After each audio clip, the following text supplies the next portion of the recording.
Ma personne, est-ce que tu as déjà entendu parler de la loi de cause à effet? Si tu n'en as jamais entendu parler, je vais te la faire très courte. La loi de cause à effet, c'est cette loi-là qui dit que les mêmes causes entraînent toujours les mêmes conséquences. En d'autres termes, si tu poses un certain type d'acte aujourd'hui, il y a de fortes chances que tu obtiennes toujours le même type de résultat. Et depuis que j'ai pris conscience de cette loi, je m'attelle à la respecter et je me rends compte que les résultats suivent. Donc si jamais tu as envie de réussir par exemple dans l'agriculture, la première question que tu dois te poser c'est qui est-ce que je considère comme étant un succès dans l'agriculture? Et une fois que tu as trouvé cette personne-là, la deuxième question que tu dois te poser c'est comment est-ce qu'elle fait pour être numéro un dans ce secteur d'activité-là? Et maintenant, tu vas veiller à appliquer les mêmes stratégies que cette personne-là. Et il y a de fortes chances que si tu appliques les mêmes stratégies que cette personne, comme elle, pendant suffisamment de temps, il y a de fortes chances que tu aies les mêmes résultats, voire meilleurs que cette personne-là. Moi, c'est une loi à laquelle je crois, je l'applique et ça marche.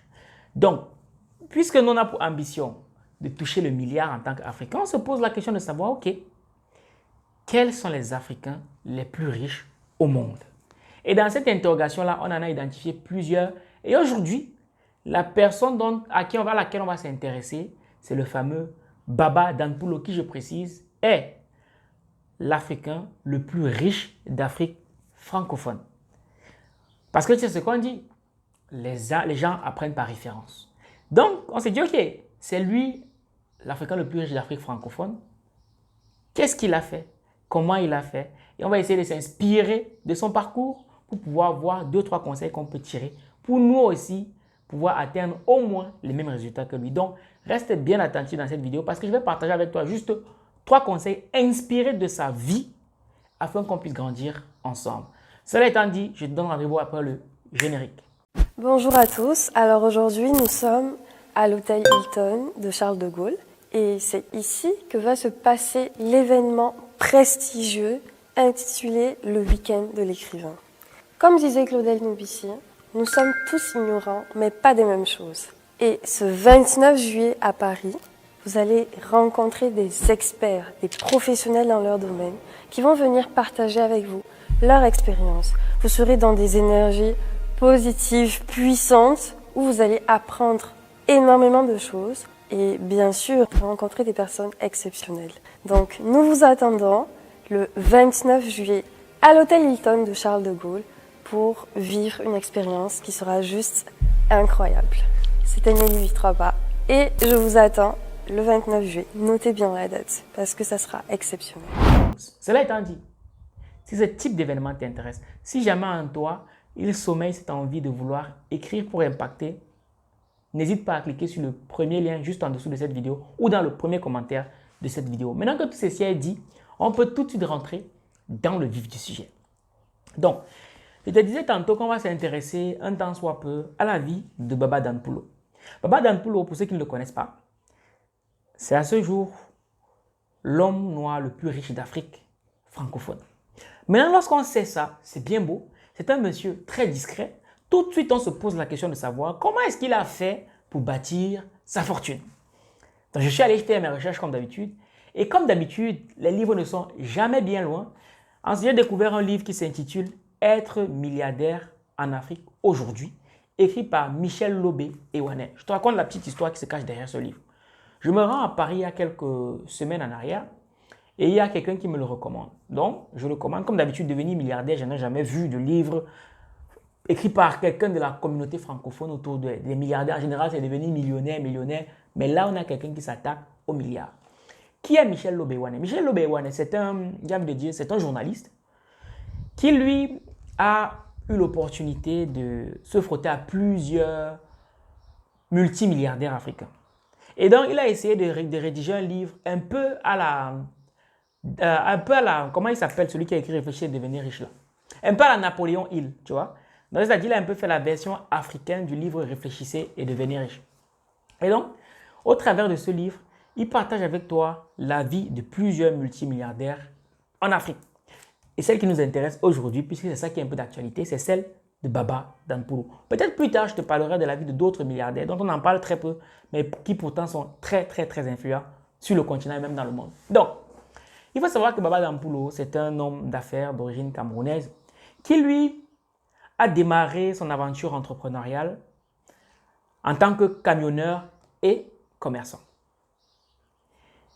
Et pendant tout son parcours, il a toujours veillé à avoir un nom propre. Mais ce qui va créer le point de bascule dans sa vie, c'est lorsqu'il va rencontrer un monsieur. Quand on vous dit qu'un bon numéro de téléphone vaut mieux qu'un Master 2, vous croyez que c'est une blague. Il va rencontrer un monsieur. Et ce monsieur s'appelle Youssoufa Daouda. C'était à cette époque-là le ministre de l'économie et du plan. Youssoufa Daouda, retiens bien ce nom. Quel est le rôle que Youssoufa Daouda va avoir dans la vie de M. Baba Danpoulo? Eh bien, Youssoufa Daouda va lui permettre d'avoir la licence d'importation de riz et de farine au Cameroun. Je ne sais pas si tu comprends bien ce que je veux dire. Grâce à un bon contact, Baba Danpoulo va avoir la licence d'importation de riz et de farine au Cameroun. Maintenant, avoir une licence d'importation, c'est bien, mais encore, il faudrait avoir les moyens d'importer des quantités importantes de riz sur le territoire camerounais. Donc voilà comment, une fois de plus, Youssoufa Daouda va mettre Baba Danpoulo en relation avec un monsieur ou une madame qui s'appelle Sadou Ayatou, qui à cette époque dirigeait la Banque internationale pour le commerce et l'industrie au Cameroun, anciennement appelée BICIC, désormais appelée BICEC. Voilà comment, grâce à Sadou Ayatou, Baba Danpoulo va pouvoir bénéficier d'un crédit de 500 millions de francs CFA sans verser de garantie. Je ne sais pas si tu captes un peu. Et là, nous sommes dans les années avant. Il va bénéficier d'un crédit de 500 millions de francs CFA sans déposer une quelconque garantie. À ton avis, qui était sa garantie? C'était la personne qui l'a recommandé. En d'autres termes, Youssoufa Daouda. Je pense qu'à partir de ce moment, tu comprends à quel point avoir un bon contact, c'est important. Mais bien sûr, pour qu'elle puisse bénéficier de ce contact-là et d'un privilège comme celui-là, c'est parce qu'il a fait ses preuves. À un moment donné, il a fallu mobiliser 4,5 millions de francs CFA. Et je parle des millions d'avant parce qu'aujourd'hui, la monnaie a perdu de sa valeur. Les 4 millions d'avant, aujourd'hui, ça doit représenter peut-être 15 millions aujourd'hui ou bien peut-être 20 millions. Comme il avait réussi à mobiliser 4 millions de francs CFA d'une manière assez impressionnante, c'est ça qui a bâti son capital confiance auprès de Youssoufa Daouda, qui ensuite lui a permis d'avoir la licence d'importation de farine et de riz au Cameroun. Et l'a mis en contact avec Sadou Ayatou, qui lui a permis d'avoir un crédit auprès de la BICEC sans garantie de 500 millions de francs CFA. On va d'abord s'arrêter là. Parce que ce que je vais te faire voir ici, c'est que personne ne fait fortune seul. Personne. Et toi, pour t'en sortir, tu auras forcément besoin de quelqu'un qui va te tenir la main, qui va t'ouvrir des portes. Tu auras besoin des contacts. C'est de contact en contact qu'on grandit. Et par rapport à ça, tu vois que Baba Danpoulo, qui aujourd'hui est l'homme noir d'Afrique francophone le plus riche, pour s'en sortir, il a besoin de contact. Il a eu besoin de contact. Et toi, c'est toi qui n'as rien. Ton père n'est rien. Ta mère n'est rien. Dans toute ta famille, il n'y a personne. Mais quand on te demande d'aller à des événements pour rencontrer les bonnes personnes pour essayer de grandir, tu dis que non. Payer 15 000 francs pour un événement, c'est cher. Payer 150 € pour un événement, c'est cher. Tu comptes sur quoi pour t'en sortir? Où est-ce que tu vas trouver les bons contacts? À la fac? À ton lieu de service? Il y a combien de multimilliardaires à ton lieu de service? On demande de payer 150 € pour un événement tel que le week-end de l'équivalent où tu vas rencontrer les bonnes personnes. Tu trouves que c'est cher? Ne te plains pas. Moi, j'aime à dire que c'est lorsqu'on n'a pas d'argent qu'on doit investir pour se former. Je répète, c'est lorsqu'on n'a pas d'argent qu'on doit investir pour se former. On doit investir en soi-même. On doit investir dans des événements comme cela pour bénéficier de certaines opportunités, certains contacts qui vont nous permettre d'avancer. Donc tu vas me dire aujourd'hui, ouais, il me reste à peine 15 000, là, il me reste à peine 150 €. Prends cet argent et viens nous rejoindre au week-end de l'équivalent. Tu ne vas pas regretter. Parce que si tu prends toutes tes économies, tu viens dans ce genre d'événement comme celui-là. Tu vas dire que comme je viens là, il faut que je rentabilise. et tu vas aller chercher les contacts. Parce qu'en fait, on est à un contact d'avoir des résultats exceptionnels.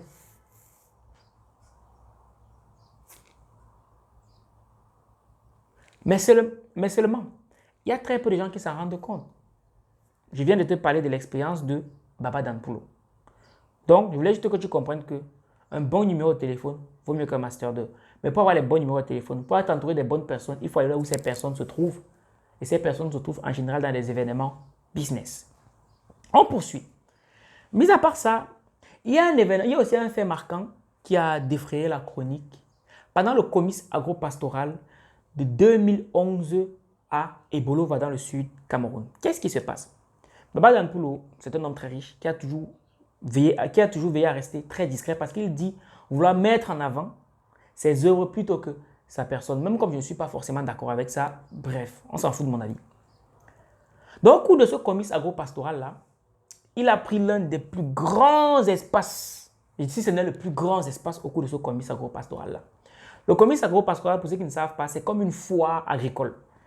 Et c'est, je crois, à ce jour, la plus grande foire agricole qui existe au Cameroun. Et ça a lieu à Ebolova. Et très souvent, il y a le chef de la République qui va à cette foire-là. Dans cette foire-là, en 2011, il a pris le plus grand espace. Il y avait un ranch, il avait ses chevaux et tout le bazar. Et le président de la République était venu faire un tour à cette foire.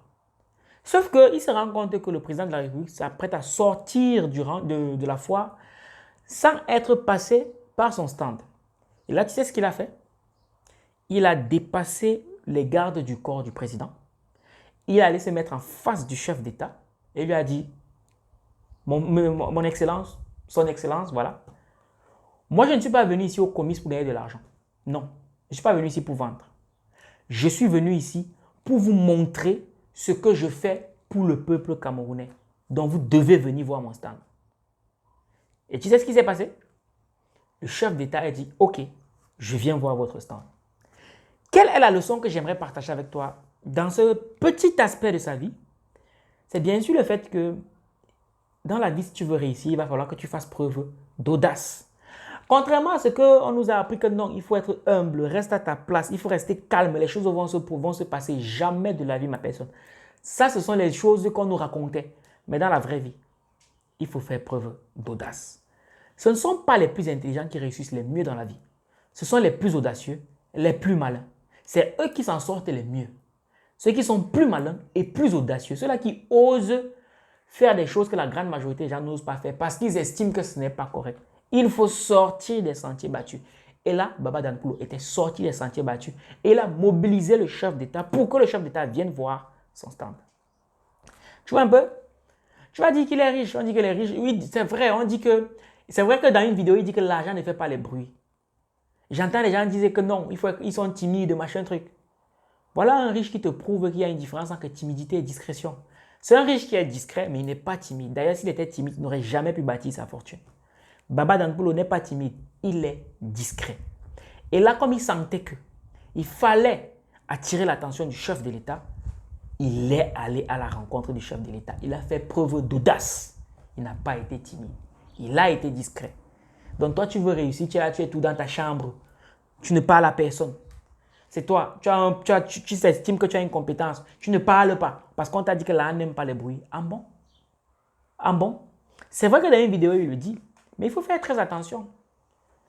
Chacun joue avec ses cartes. Si aujourd'hui, je suis comme Baba Danpulo, il y a d'autres personnes qui peuvent faire la publicité de tous nos produits et services. Donc, je vais rester calme.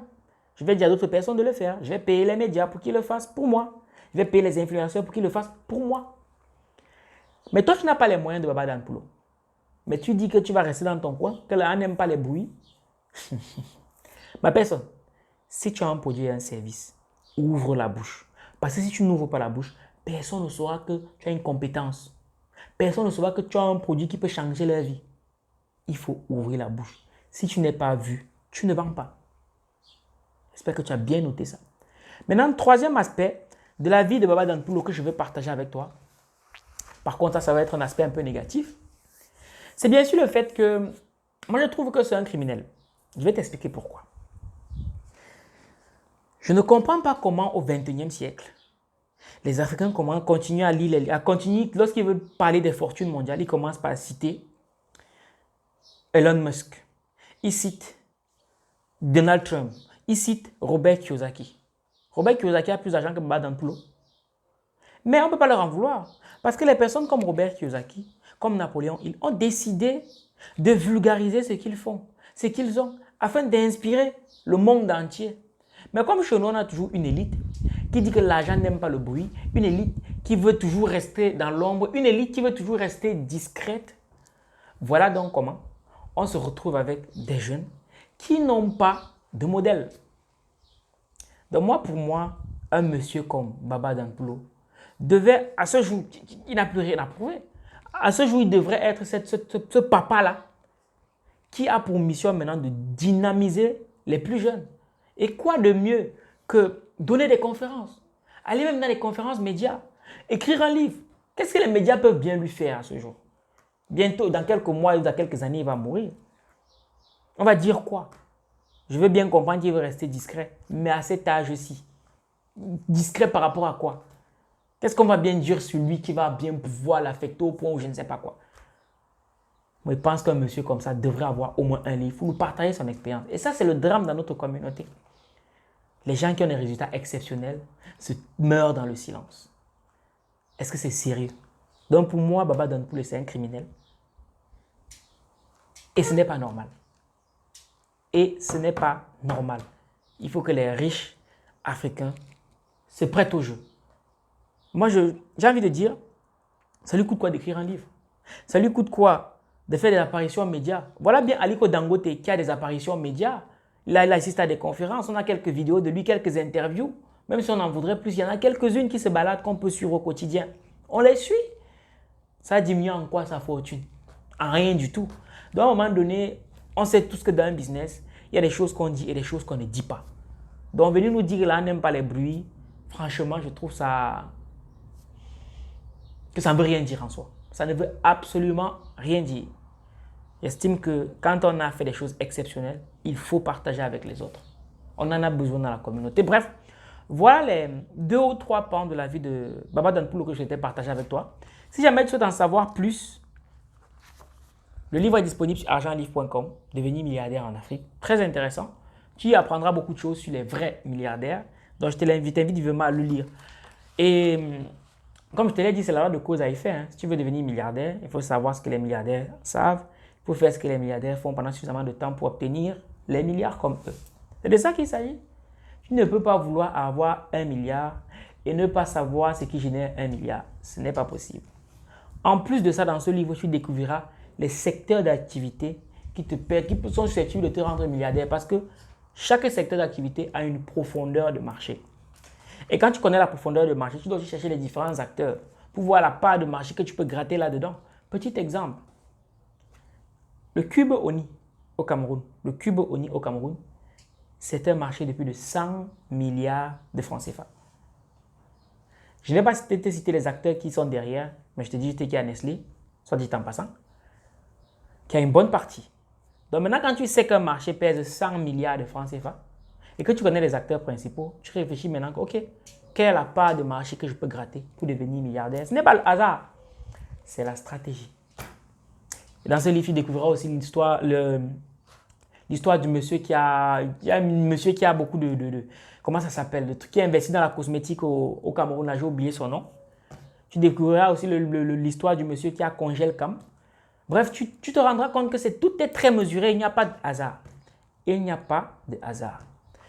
Donc, si tu veux interagir, si tu veux connaître si tu veux devenir riche, tu dois connaître ce que les riches font et pour ça, il faut interagir avec eux. Baba Danpoulo a eu besoin de contacts. Donc toi aussi, tu auras besoin de contacts si jamais tu veux level up. Cela étant dit, si tu veux les bons contacts, si tu veux rencontrer les bonnes personnes, je te donne rendez-vous au week-end de l'écrivain à Paris le 29 juillet 2023 du côté de l'hôtel Hilton de Roissy-Charles de Gaulle à Paris. Ça va être énorme. Pour en savoir plus, clique sur le premier commentaire de cette vidéo ou rendez-vous sur le site internet argentlivre.com, onglet week-end de l'écrivain. Cela étant dit, c'était Valère Bélias, le chercheur d'argent, et je te donne rendez-vous à ma prochaine vidéo. Minakano.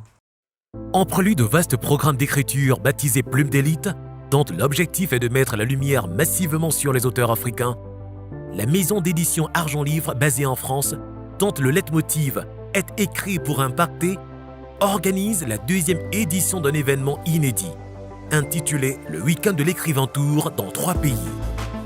France, le samedi 29 juillet 2023 à l'hôtel Hilton de Paris. Burkina Faso, 12 et 13 août 2023 au complexe Yamputin à Ouagadougou. Cameroun, du 19 au 20 août 2023 à l'hôtel Franco de Loncac à Yaoundé.